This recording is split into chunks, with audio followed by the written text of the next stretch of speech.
Hey everybody, this is the Sliders Review, and since it's Women's History Month, I'm here today to talk to you about Legend of the Seeker Season 2, Torn. Torn is one of my favorite all-time episodes.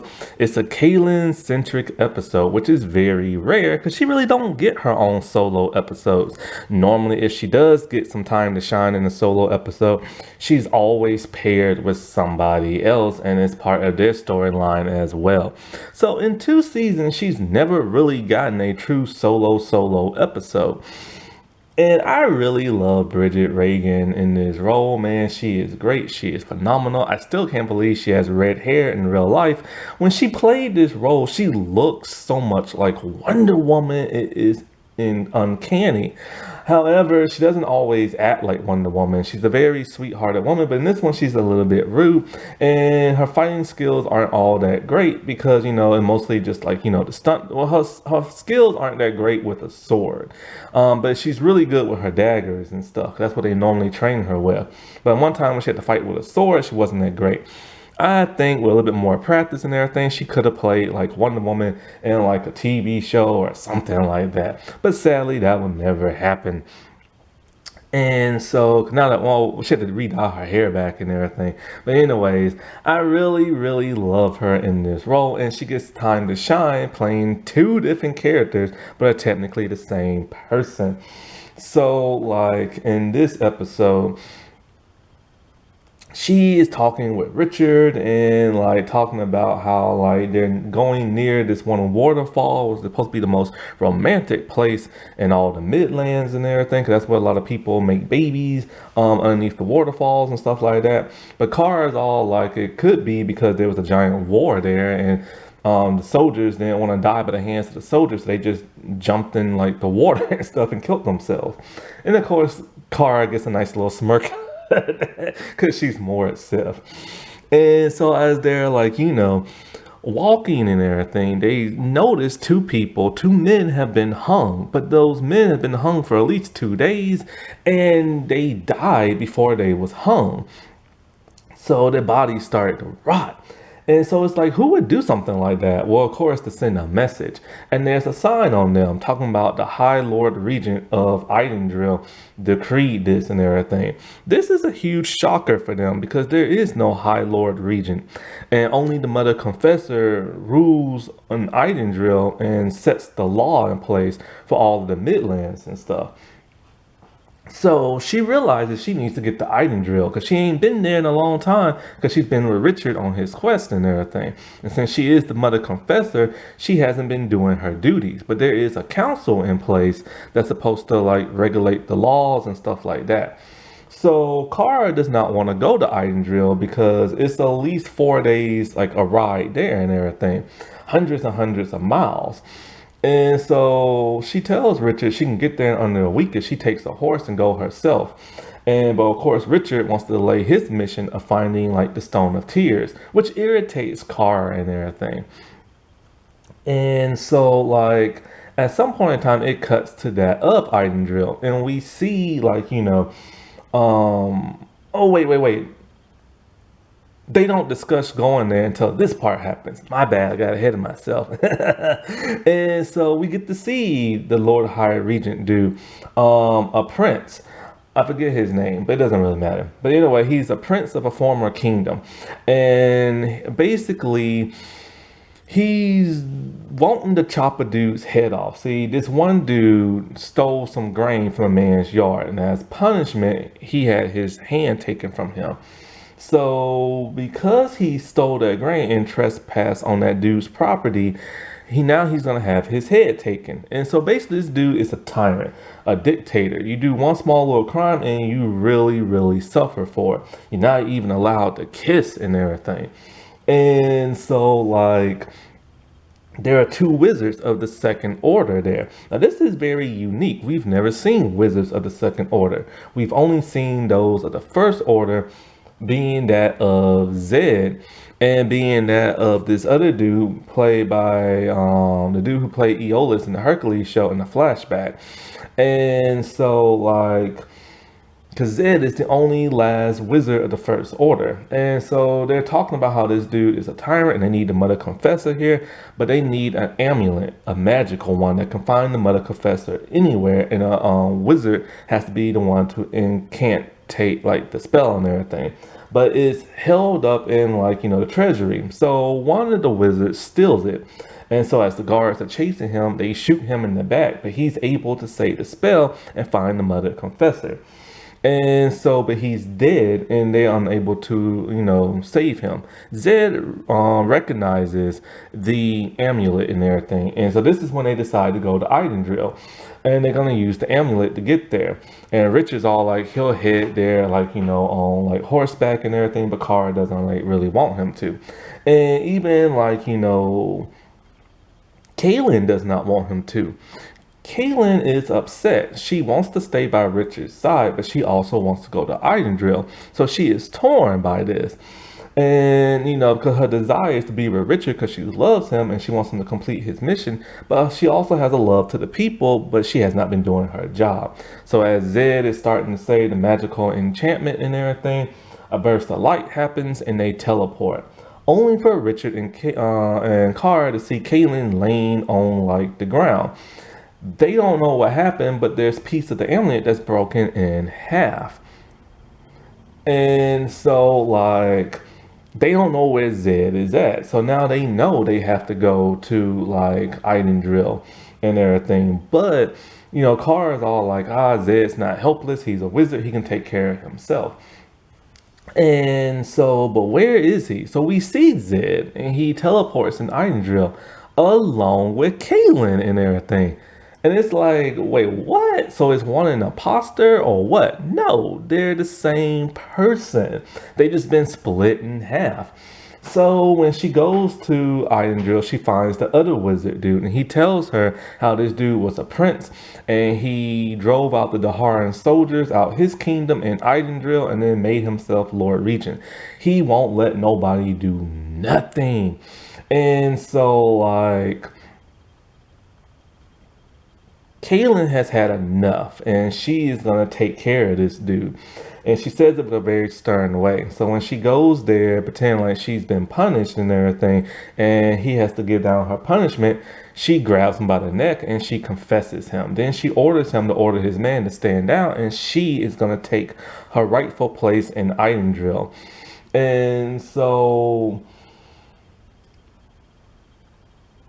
then we start to see some weird, like, habits with her and everything. She's very stern, she's very head driven, and she's very dark in a way. Like, she doesn't reinstate the council. Instead, she banishes them, talking about how in her absence, they allow that prince dude to take over. So therefore, they are incompetent, and she gets rid of them. When she overturns a couple of decisions that was made by that of the prince dude, but when Zed wants to restore that man's hand, who was supposed to have his head chopped off earlier that morning, she tells Zed, don't you restore that man's hand, because the rule was just. See, written many years ago, the very first Mother Confessor made all the rules. If you steal something from somebody, you have to have your hand chopped off. So she tells him that this dude was punished by the actual law and not that of the prince, and you will not restore that man's hand. And Zed is very taken by this. He doesn't understand why she's being uncompassionate and stuff. And so he talks to the other wizard dude, and even the other wizard dude is weirded out by this, and he's all like, Kaylin's been acting weird ever since she got here and stuff. And so, like, then all of a sudden she takes the prince dude as like her mate, which is what confessors do when they confesses bad men, bad strong men, to further the line of confessors. So she slept with this dude, and it's kind of like, wait, hold up, you're in love with Richard. Why in the world would you do this? You swore yourself to him, even though you know you can't have him and stuff. So this is like really weird and bizarre for her to be acting this way. And so back with like Richard and stuff, when they're with the other Caitlyn and stuff, they're walking around, they see some like men with swords and everything, and they're about to kill like this couple. Why? Because the couple was kissing, a male and female couple. So Richard's all like, this is barbaric, and he fights the men off and everything. And he realized that this is because of the High Lord Regent dude. Now, Kaylin tries to confess this one man and is unable to, which causes Richard to kill him and everything, because the man was going to kill Kaylin. And so Kaylin is distraught because she don't know where her power been. And this is the other Kaylin, remember. And it's weird. It's like, well, why is her power in the other confessor lay but not her? And so this one is more frantic and nervous and scared and upsetting and emotional and stuff. And so basically she realizes that, hey, I don't got my powers, so we can finally do it. So they do it one night. And the next morning he talks to like Car and everything. Car sees like a twig in his hair, so she pulls it out, which makes the other Kaylin jealous. As they were talking about getting back to Idendrill and stuff, because now they realize this High Lord Regent dude is terrible, and they need to get like Kaylin's powers back, and it has something to do with the broken amulet.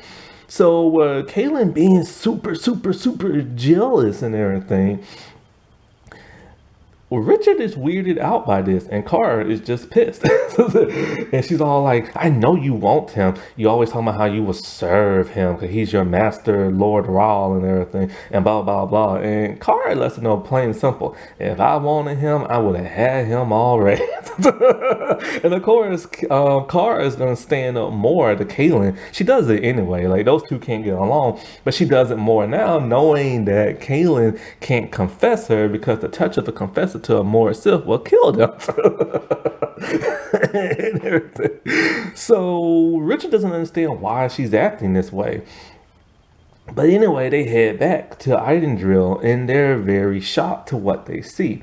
See, when Zed was talking to the other wizard dude, he's all like, something is wrong with Kaylin and everything. And he has to figure out why. So he's going to put her in a wizard web. And the other wizard dude's like, you can't do that to the mother confessor. So he puts Zed into like a wizard web. But a wizard of the second order is not as strong as the first order. So Zed breaks out, and the guards bound his hands. And it turns out the other wizard dude was confessed just that yesterday morning.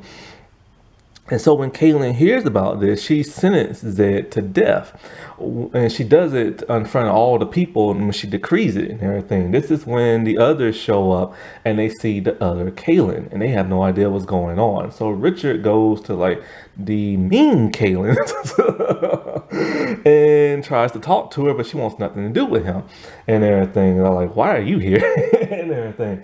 And so basically when she allows him to talk to Zed, Zed tells her he knows exactly what must have happened. Basically, when the amulet broke, see, the thing is tied to the mother confessor's heart, but her heart was torn in two different directions.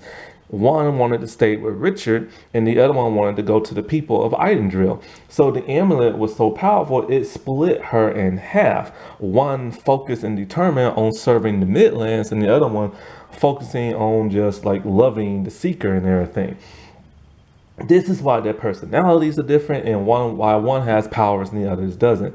So Richard, of course, shows her, hey, this is your other self and all this other stuff, and talking about how you're two different people and you need to be whole. And she is very defiant. She is all like, I am perfect the way I am, and you can have now your lover and the other Kaylin, especially now that she doesn't have powers and stuff. This is what you always wanted. And she feels like this is the best course. But Richard tells her, you need to be whole, like because this is not you. You have no compassion in your heart. And she's all like, not having compassion will make you weak, and this will make her a better leader. So basically, she orders the guards to fight. So it's an epic fight. It's good Kaylin versus some guards. It's Richard versus some guards. It's Cara versus some guards. But evil Kaylin's remembers what like Kara did to her sister, and she wants revenge now. And so she fights Kara, only for Kara to basically, taser her with her Agils and everything. And but this is before she confessed the other Kaylin and everything. And she even confessed her own self. That's like insane. So in a way, after Carr basically tortures the crap out of Kaylin, the guards stand down. And evil Caitlyn's basically is all like, look, man, before you merge us and everything, which will kill both of us, I need to let you know I got a baby inside me, because she took it with the prince dude. And then the other Caitlyn's all like, I might also be pregnant. So Zed does some magic stuff and realizes neither one of them are pregnant, because neither one of them is whole and neither one of them are the same person. So he does his magic thing with the amulet, puts it together, and then they both merge. And Caitlyn has no idea what's been going on. So Rich is all like, crap, dude, we did kill like 2 women and everything, because they live 2 separate lives. And so basically she reinstates like, the council and everything, and she heads back with Richard. And so this was a really fascinating episode. It allowed Bridget to act like 2 completely different people with 2 completely different personalities. It was really fascinating to see a person's love and desire for one person, but their love and desire for their job as well, which is something a lot of people have to grapple with, but they don't have a magic amulet that can like, split the body in half. And so like, it really lets you know that like the type of person Kaylin is. Like, she has a duty to the Midlands and to Idendrill, but she'd rather be with the man she loves and help him on his quest, because she knows if he fails on his quest, then like, the whole world will end and stuff. So it's really one of those hard things you have to grapple with. Do you just rule so that millions of people can live in peace, or do you help like follow somebody that's going to help protect the entire world and everything? It's a really, really, really interesting and cool episode, especially when you see Kaylin just basically confess herself and everything, and you still see she's harboring bad feelings towards Kara. Now, what's really interesting about that is that she reinstates the council, but then she calls for her sister Denise to come and take her place as the head of the Mother Confessor line and stuff. But we know her sister Deneen is dead. Now, there's an episode I have not talked about yet where she comes back from the dead and inhabits a different body. Happy Women's History Month, everybody. All right, I'll talk to you later. Bye.